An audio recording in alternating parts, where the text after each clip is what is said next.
Hey everybody, and welcome back to Life with Lolo. It is time for our weekly recap of Married at First Sight. This is season 13, episode 7, and it was titled Home Not Alone.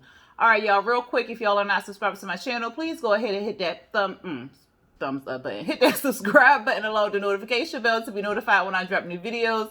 And if you end up liking this recap review, go ahead and hit that thumbs up button along with the share button. Alright, let's just jump into this episode. So it took place between days 7 and 10. So day 7, they show everybody, flying back home to Houston, or I should say to their neutral apartment that the show gives them for the next 7 weeks. And we see everybody's pretty much happy. The thing that caught my eye was Bao snoring on the plane. I was like, ooh, Johnny gonna get in trouble for that one. Everybody arrived to the apartments. The apartments, for the most part, are very nice. They have a nice overlook of the Houston skyline and stuff like that. So they are very nice apartments. We'll start with Rachel and Jose. So they get to their apartment. They're just looking around, seeing everything. She like, well, we got a dishwasher, but you said you're not really into dishwashers and stuff. He was like, yeah, I like to wash stuff by hand and stuff like that. She was saying like she's kind of nervous because they're going to be living together and she has some bad habits that, she's kind of scared of him to see, and she just wants to see how it all goes over. She has to set like 4 alarms for herself to wake up, child. That is annoying as hell. So if she get up at 5 o'clock, she set an alarm for 4. That alarm go off, she snooze it, and the next one go off at 4:15. Then she snooze that one. The next one go off at 4:30. Then she snooze it, and the next one go off at 4:45. And then she knows she gotta get it. I said, ain't nobody got time for all that. Cause if I'm laying beside you and if you a light sleeper, all you hear is meh, meh, meh. Ain't nobody got time for that. That's so annoying. So annoying. So he is not excited about the alarms. The alarms that already ticked him off because they, it's the next day or whatever like that. They waking up. He already aggravated by the alarm. She like, it's 5:30. I said, so damn, you couldn't even leave out the house at 5 on time. And you had 4 alarms going off. Girl, stop. He at the end wants to move, like if they stay married and stuff like that, he wants them both to move into his house. And his house is big. So of course, they gotta go to each other's house, move their stuff into the apartment. So we go to his house first. His house is huge. It's like a man house or whatever. It looks like a man just lives there, not like, a female and a male or whatever. Because it's not really like, they don't really have a lot of femininity in it. It just got a lot of male, you can feel the testosterone when you walk through. But it's a nice house. So she just looking around and he going on and on and on. He love his couch, child. He like, the ceilings is like this tall and I could put my 12-foot tree right there, and then it just overlooks it. She's just like, She not really with it as far as moving into his house after, they move out of the neutral apartment, because she wants them to share something together versus just moving into his space. He going to get a box or something. She ends up seeing the budget wall. He was like, oh, we gonna talk about that. So you see everything playing out, where his savings at, how much he got his 401k, all this other stuff. Child, it's a lot going on. She looking kind of scared, like, oh my God, what is going on? I don't think I can do this or whatever. So he was like, oh, we going, because he was like, well, you got something similar. She was like, no, I got a calendar. Like, I don't have all of this. He like, oh, don't worry, well, I'll help you get to this level, whatever like that. But we already know she like to splurge. He goes to her house and he fussing about the water bottles sitting at the front of the door and stuff like that. It's not like they thrown all over the place. It's neatly, like she was about to take it out to the trash or something, or reuse them or whatever. He just like, oh, almost tripped over and stuff. She got a lot of little clutter or stuff, but it's neat. But he complaining about that. He not a fan of her stuff. She got a lot of pencils where she visited places and stuff like that. He annoyed by the pencils, talking about he don't want to take them to the new house. And then she got this globe with like corks in it or whatever, and then she'll pull out one of the corks that has a country or a city, state, whatever on there, and then she'll be like, oh, well, let's go to Japan. You want to go to Japan or whatever like that. He was just like, So he is not that spontaneous. He is not with the trips. He is not with any of that, right? Pastor Kyle ends up visiting. They say they're happily married and stuff like that. And they he was asking about, if there are any issues and stuff like that. His main issue basically is the finances. She is not a big saver. She likes to kind of splurge. And then we saw a clip where she brought up going to Europe next month, and he was just like, he's not really with it or whatever. Her car, I guess, is on his last leg or something, and he was like, so maybe we should get a car and then, think about going to Europe maybe like in a couple years or stuff. And she was like, well, that car is good. I think it's going to last me another year or whatever. So, he wants to forego trips for a couple years and wants to save up stuff. And Pastor Kyle was saying, like, he's science and she's art and she'll bring fun to his life and stuff like that. And that's her personality. She likes to travel. She likes to do different things. And he was telling her not to snuff it out or whatever, or telling him not to snuff her light out or whatever. And then he told Rachel that Jose is doing stuff for the best for them, and that they kind of got to learn how to balance and stuff. And then we did find out that they did consummate the marriage. So I don't know if they did it on the honeymoon or they did it when they moved into the apartment. And she was just saying, like, she's kind of worried that them having sex will blur their relationship. But he said something like it shouldn't, because she was saying it's moving too fast. It seems like it's too good to be true. And he was like, well, y'all were matched up, so it should spark. You should feel some passion, so don't slow it down. Don't get scared about it or whatever like that. And that was pretty much it for Rachel and Jose.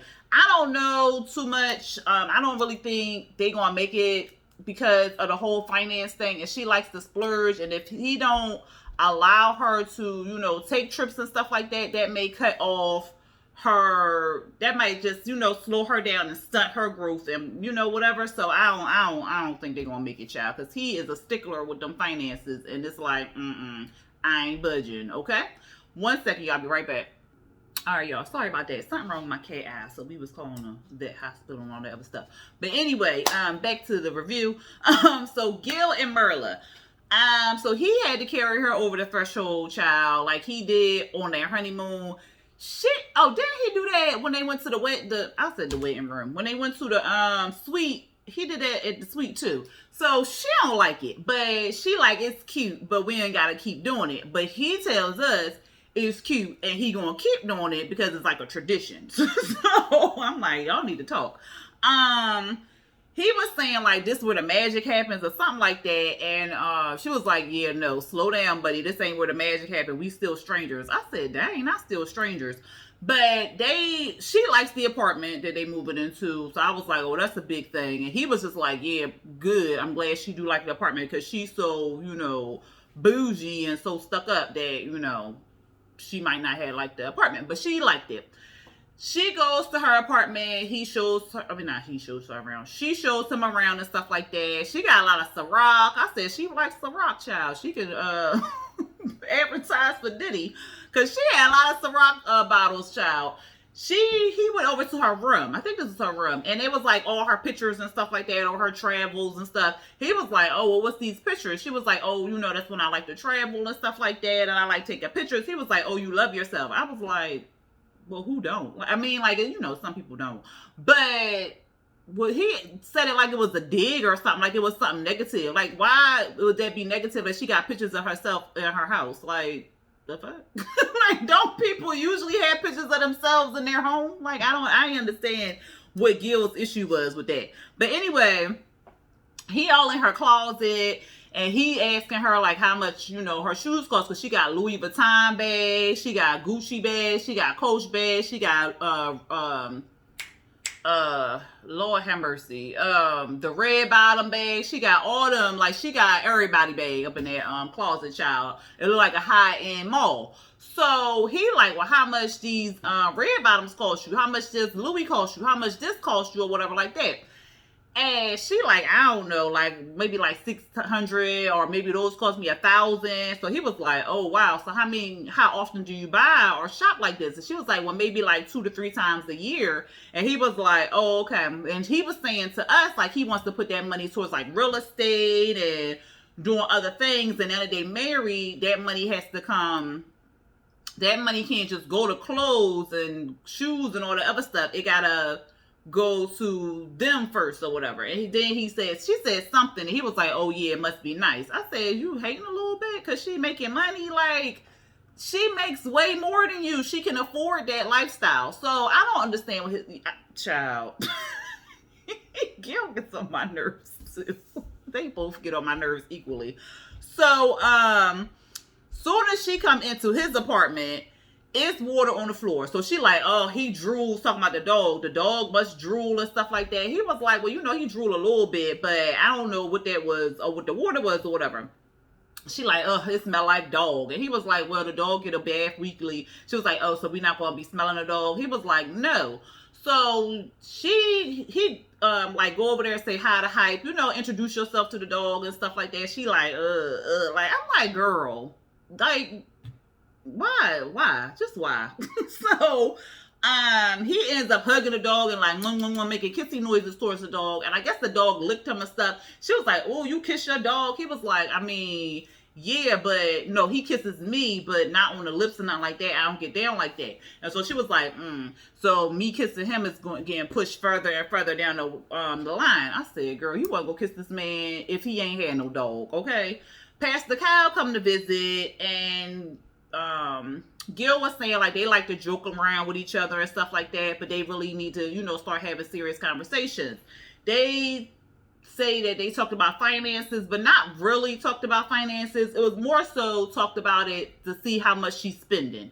And he brings up her closet, and he was like, I think her closet, estimate her closet is like $70,000. She denied it, talking about something, no, I don't think so. So they was like, well, how many red bottoms you got in your closet? She was like, I don't know. They was like, never mind. I'm gonna go with his estimate or whatever. Gil brought up, would she shop less? And she was like, no, like a flat out no. And so he was like, did she say that she wanted a definition of what shop less meant?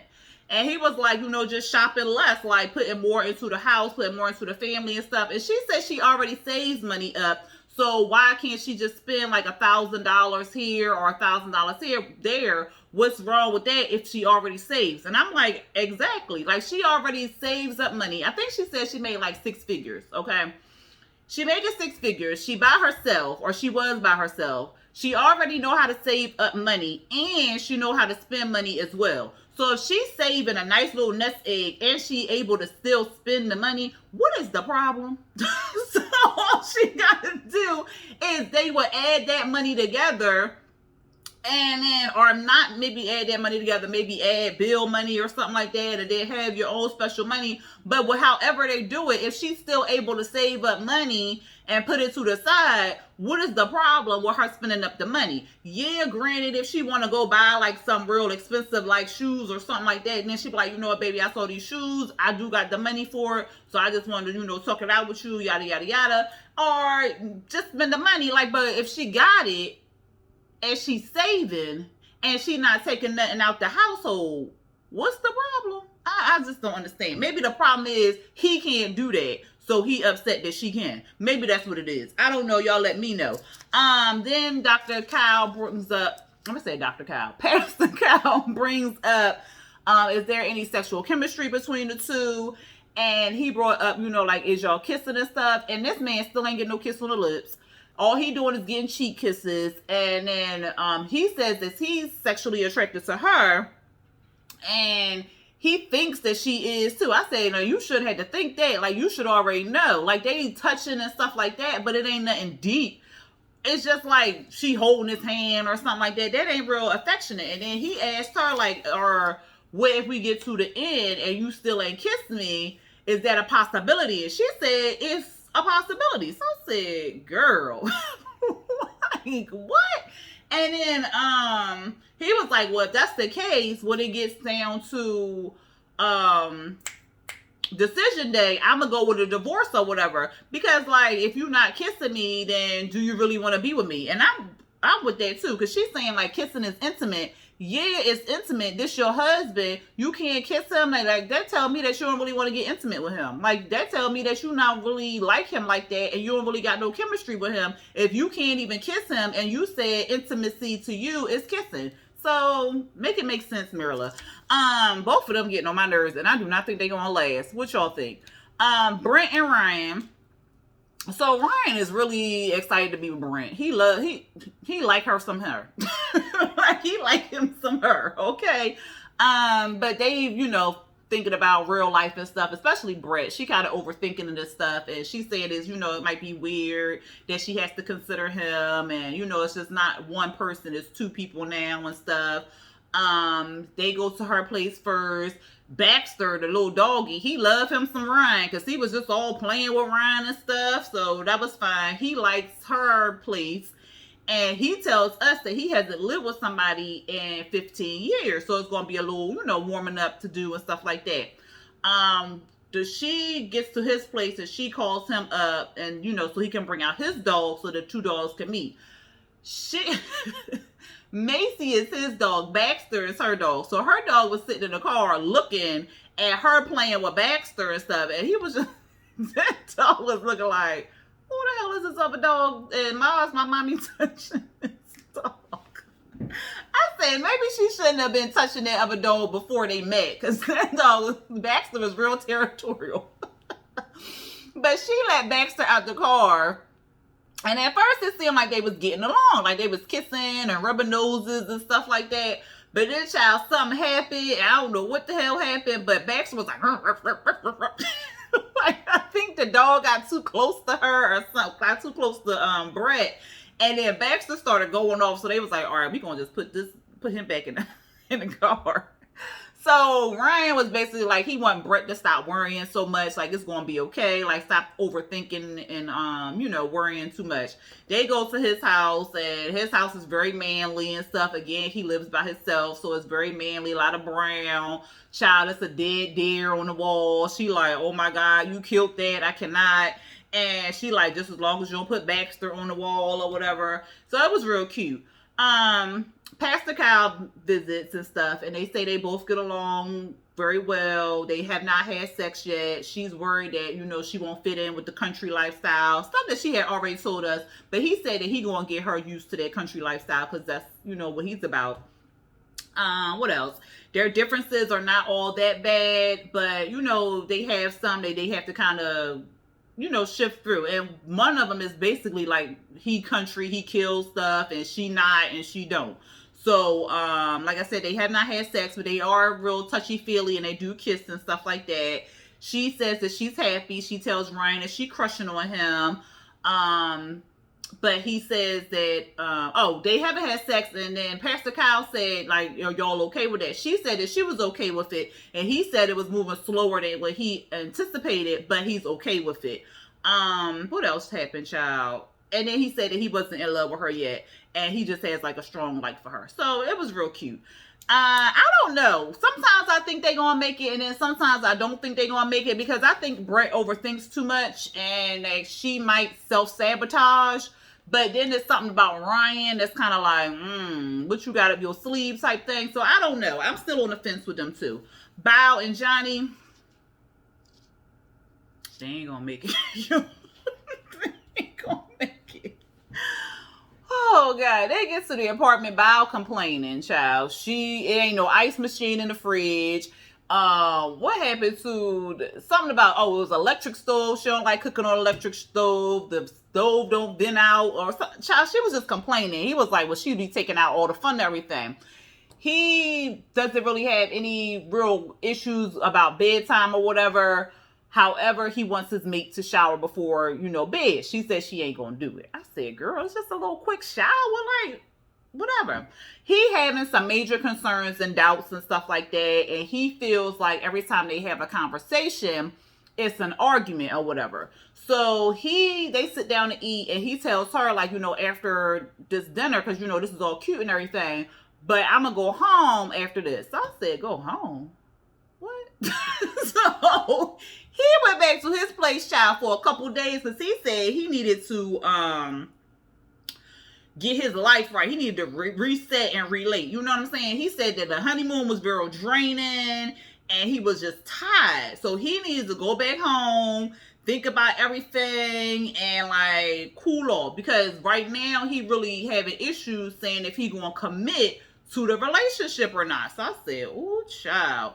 And she was saying, like, she not going to stop him from running. And I said, girl, you obviously got an issue with him leaving. Why don't you say something? But she ain't even say nothing. She was just like, all right, whatever.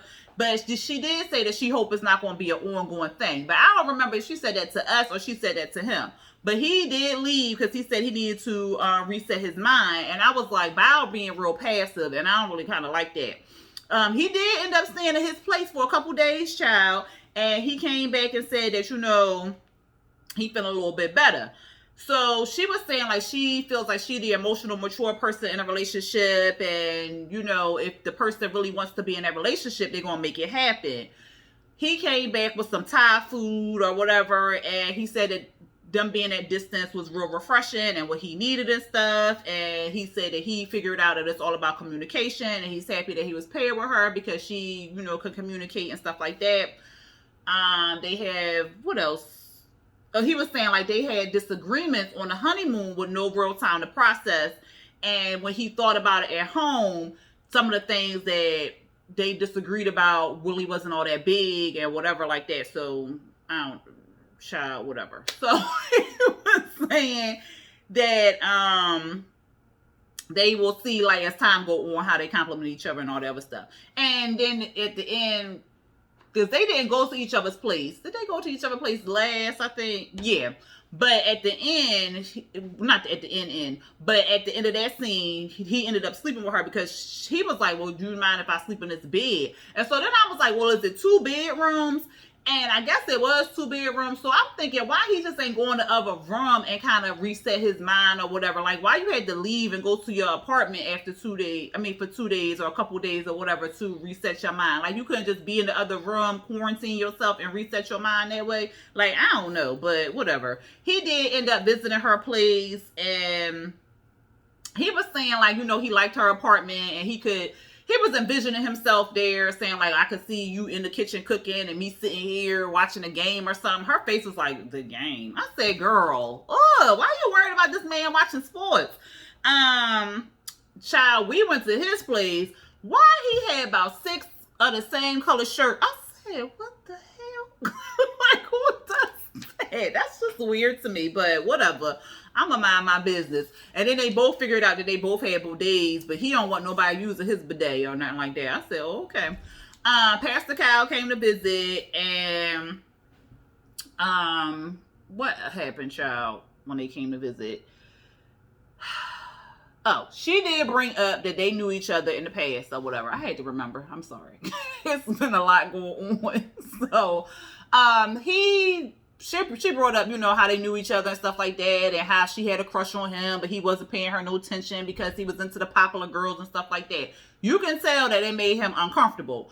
Then she brought up how he was dismissing her when she told him about how she was snoring and how it was uncomfortable for her.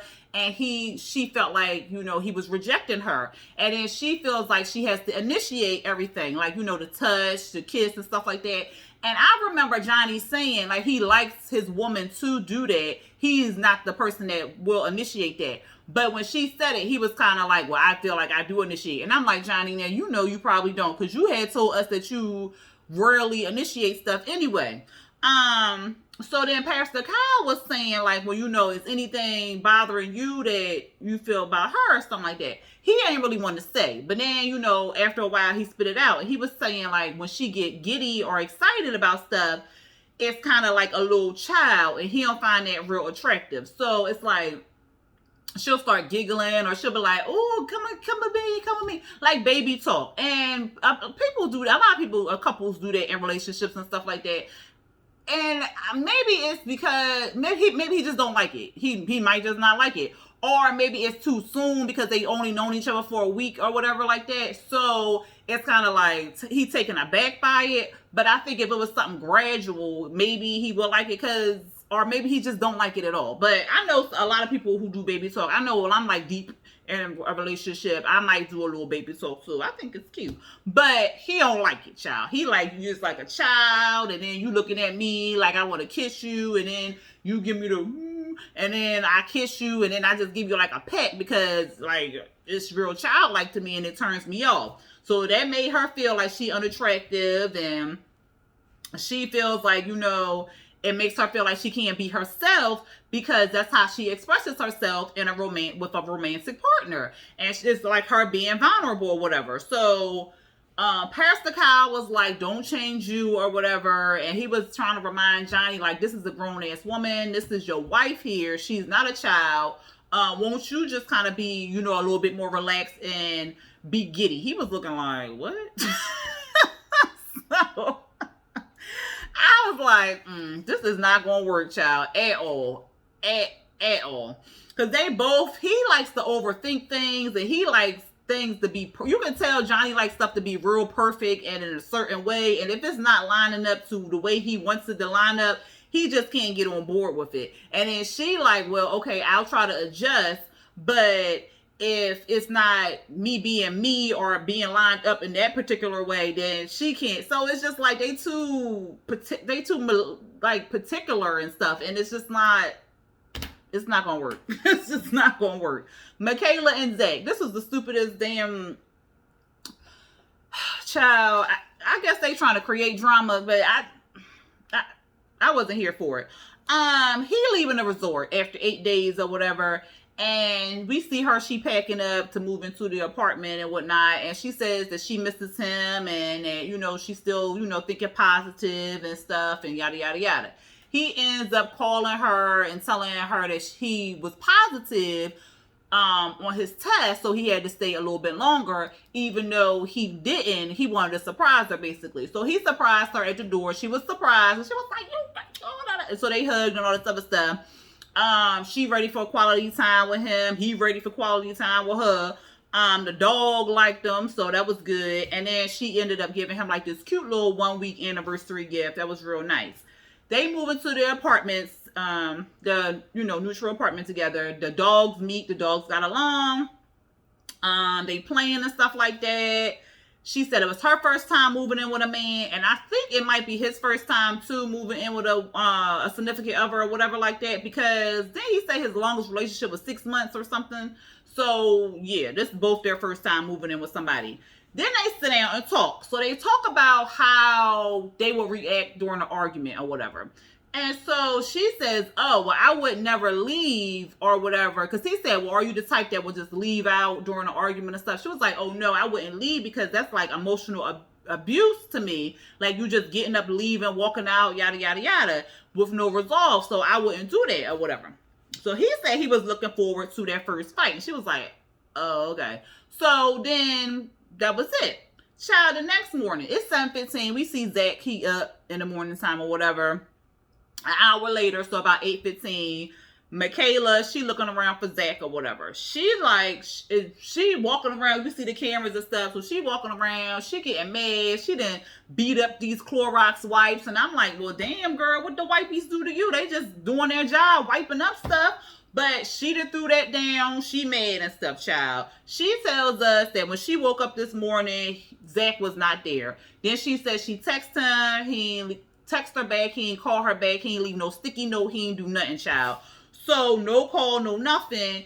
And she was like, this is weird. I don't like it or whatever. She ends up getting her stuff. And it looked like she was putting them in some blue IKEA bags. I said, girl, you ain't got no luggage. But at any rate, she pulled these bags on her arm and she left. So I said, I know you ain't leaving out this house because of that. But she did. She was moving out of the house. So she came back to the apartment because they was about to meet up with Pastor Cal. She's sitting on the couch. He's there on the couch or whatever. And she like, he like, you okay? She like, yeah, I'm fine. Ain't nothing wrong with me.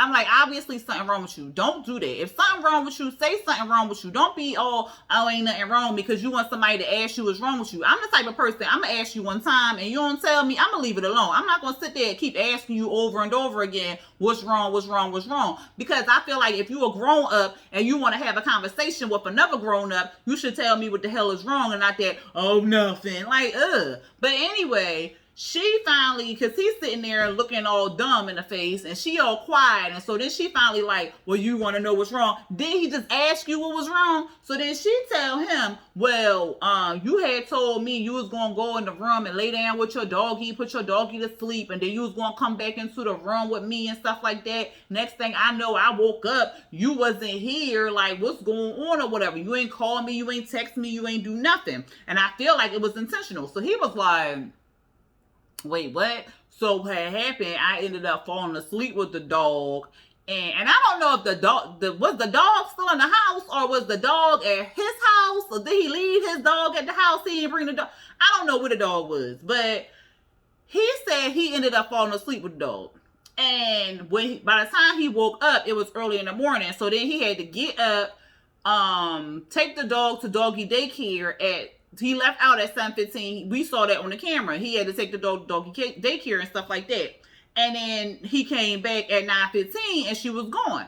She like, but you could have texted me, you could have communicated with me, you could have did all this other stuff. You wanted to make decisions on your own and yada, yada, yada. He was like, so what did you think I was going to be gone forever? She was like, I don't know. Of course I didn't think you was going to be gone forever, but you like to act independently. And she just going off and I'm looking like,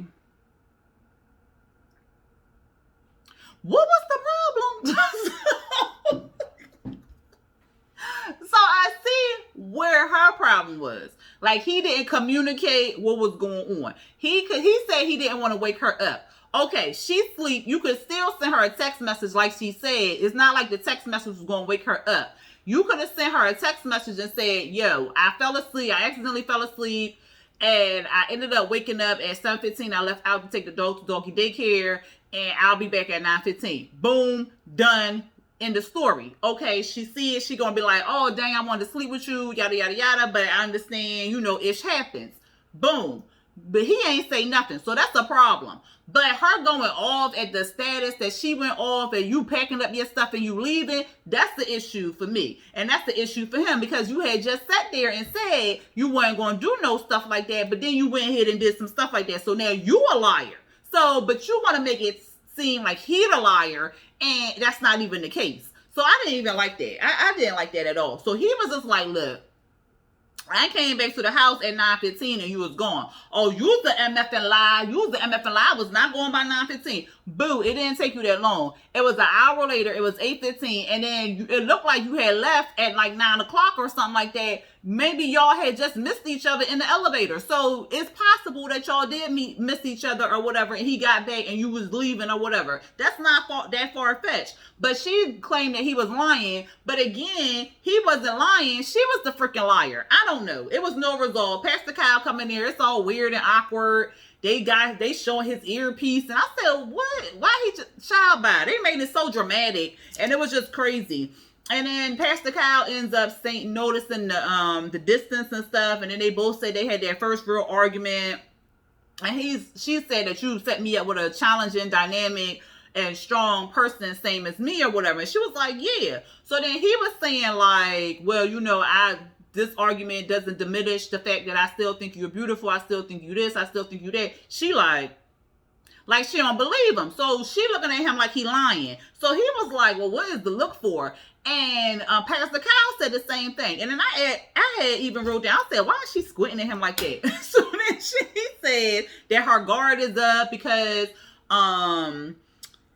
she wants to trust him and the safety and security, but she don't really trust him because he lied and stuff like that. And he like, I ain't do nothing but sleep and leave out the house. Like, that's not me being dishonest. Like, I wasn't being dishonest. Like, I'm really being truthful with you or whatever. Then she start crying and she's saying like she nervous about the relationship and stuff because all that she put in to a man was her father and then her father is not here. And so, something about she has to be vulnerable with him and that's scary or whatever.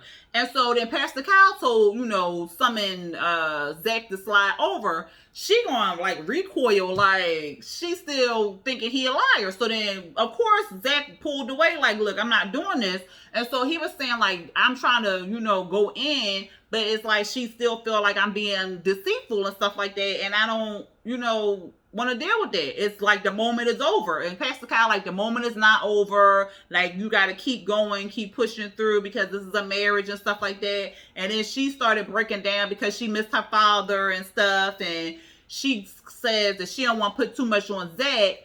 But Zach, like, put it on me. I'm just what I signed up for. But she don't really want to put that too much on him. And Pastor Kyle, like, this man said that he wants to take this on. Don't tell him that he don't. So this is like a whole issue, child. She need to go to therapy for the loss of her father. I forgot how long ago she said she lost her dad, but she needs to talk that out with a therapist. And she, like, that whole episode where she, like, it was just dramatic for no reason to me. Like, you could have called him up, like, yeah, like I said, he could have left a message saying, like, he was gone or whatever, but her theatrics was just a little too much for the situation. So it was just like, oh, well, he ain't here, so I'ma leave. It was like Get Back, like that tick for tick. Like, I ain't nobody got time for that. But anyway, y'all, that was the episode. Y'all let me know what y'all felt about it down there in them comments. Who y'all think gonna stay together? Because at this rate, I don't think nobody gonna stay together. So y'all let me know down there in them comments. And also, if you ended up liking this recap review, go ahead and hit that thumbs up button along with the share button. And please, if you're not subscribed, please don't forget to subscribe and hit the notification bell to be notified when I drop new videos. All right, y'all. Until next time, peace.